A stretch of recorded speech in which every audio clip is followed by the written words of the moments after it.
Hello, everybody. It's Dark Side Phil. I need that money to pay my bills, the electric bill, the internet bill. Stupid fucking trolls, man. I just want to chill. I rock back and forth on the X and Y axis. Tip me so I could catch up on back. Let's get into the segments I need to talk about because we're so late.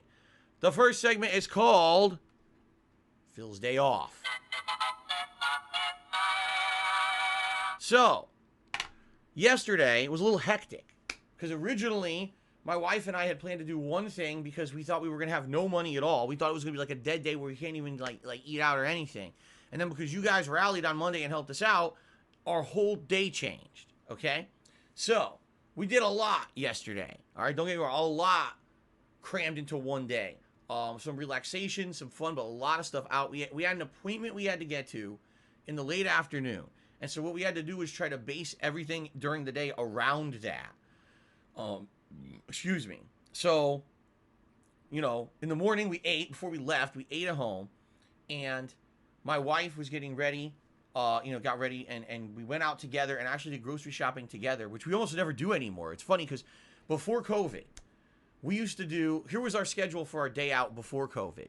Basically, we would wake up, get ready to go out, get some food, have our day out of whatever we needed to do, run errands, shopping, appointments, etc. Usually have like a dinner, and then on the way home, stop at the grocery store, buy the groceries together, and then come home and unpack everything at night. And that's how we ended our night, was unpacking groceries and everything, and then relaxing after. But ever since basically COVID happened, that whole thing got flipped on its head. When COVID started 2 years ago, you had to go to the grocery store at, like, no exaggeration, between 8 and 9 in the morning if you wanted to buy anything like a commodity, like toilet paper or stuff. If you didn't go that early, everything was sold out because of the hoarders, the people who went there and hoarded like idiots, okay? So 2 years ago, I basically started doing this this practice where I would actually go grocery shopping like early in the morning. And so Kat would basically wake up and she would start getting ready for the day, like take a shower and put on her makeup and everything. While I went out and grocery shopping, I would bring the groceries home and together we would put them away, and then we would go out and have our day together. So our schedule for 2 years has been dramatically shifted because of COVID. All right, now it's weird because everything's back to normal. I'll be honest, everything here is back to normal. There's no restrictions on anything. You can do whatever you want. There's no more hoarding, and idiots aren't mass buying stuff at the stores anymore. So our schedule can basically be however we want it to be. So, like I said, we woke up at 8, and then she got ready, and then we went out together and we did grocery shopping first. Okay. Came home, unpacked. You know, I chopped up some of the veggies, got them ready, washed up a bit, and he said, okay, let's head out. So we had to go to the dump.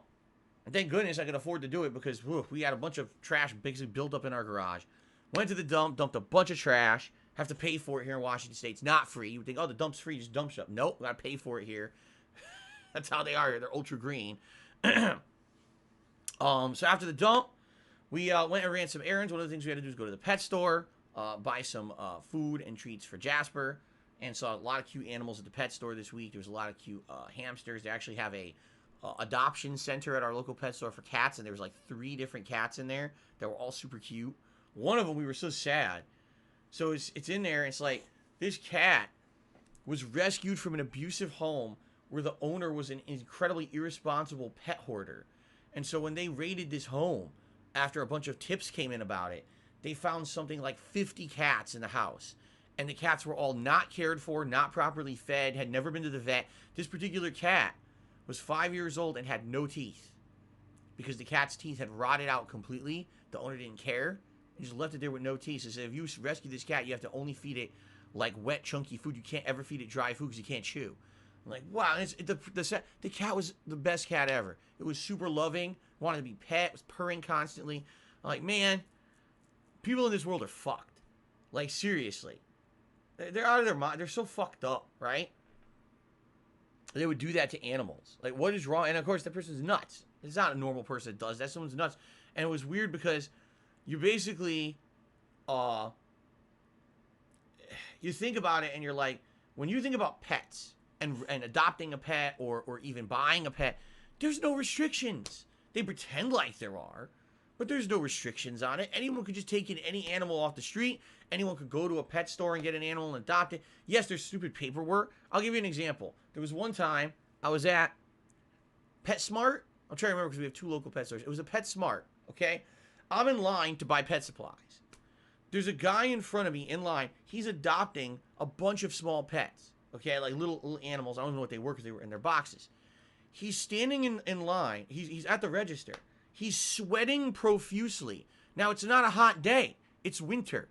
The guy is standing there. Pools of sweat are coming off his body. His entire body is soaked in sweat, okay? It's obvious this man is not healthy. It looks like this guy could have a heart attack at any moment, all right? And he's adopting 3 or 4 small animals all in their little boxes lined up. Now, when you get a pet at a pet store, what they're supposed to do is they're supposed to have paperwork that you fill out with your name, address, and they're supposed to register that paperwork to know that you have that pet or whatever. But if anything, no one tracks anything. The guy literally never filled out the paperwork. The clerk kept asking him, or the register person, fill this out, and he just basically went, scribbled, never filled any real information out, and left the store with all the pets. No one checked anything, nothing. You know? So it's like, number one, the guy looks like he's going to die any second anyway. Should he really be adopting pets? And number two, there's no checks on anything. You know, they all pretend like they're... What's to stop someone from literally giving you all fake info when they get a pet? Right? Do you think they're doing a background check on you when you adopt a pet? So you have these houses full of 50 pets. Like, Jesus, man, these people are fucked up in the head. They think they're going to do this, and then they abuse the pets. They don't take care of the pets. And you have these horror stories of, you need to fucking rescue people have to come in, put the person in a nut house, and take all the pets out. Certainly, I'm not saying we need a background check for you know, certain animals or whatever. But you understand what I'm saying? Like, doesn't it seem like there's zero protections in place for anything when it comes to pets? Like, it's ridiculous in my opinion. So anyway, you know, we saw some pets. It was cute. We did our stuff that we needed to do. We had our appointment. We did our appointment. And then after that, we actually had a nice dinner. We went to a restaurant that does a lot of things like almost like how can I say? Tropical food, Caribbean style. Like, I got a jerk chicken dinner that was also made with pineapples and peppers and this special sauce.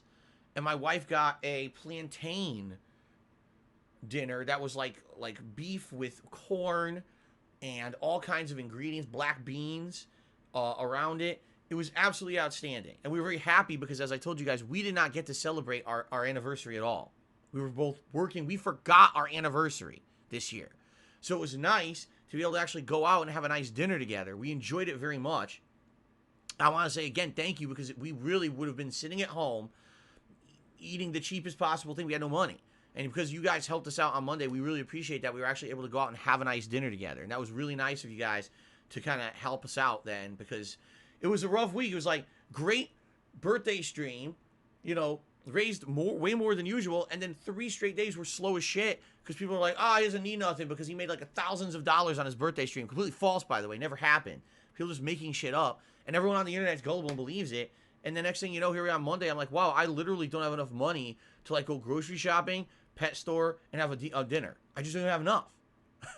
But normally over the weekend, it's not an issue at all, you know. So anyway, thank you guys so much for that. I really appreciate that. So we ended up having a pretty good day out when we came back from dinner.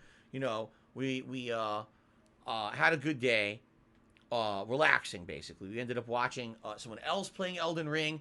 This person is still early on in the game, but this person was actually using a Dex build, which is interesting to see some early game weapons like the Uchigatana with its bleed build up, as well as when you get that Roger's Rapier +8 from talking to Roger at the round table hold. It's actually a really good early game weapon. It was really good. So, yeah, it was very entertaining, and we had a good relaxing night together.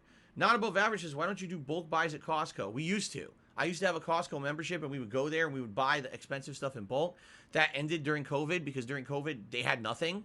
You had to wait in line to get into fucking Costco. When you did, they were out of everything. And since then, we haven't been able to go back. We just don't have enough money. Like, think about it. If I go to Costco right now, I got to pay for the membership, which is what, $50?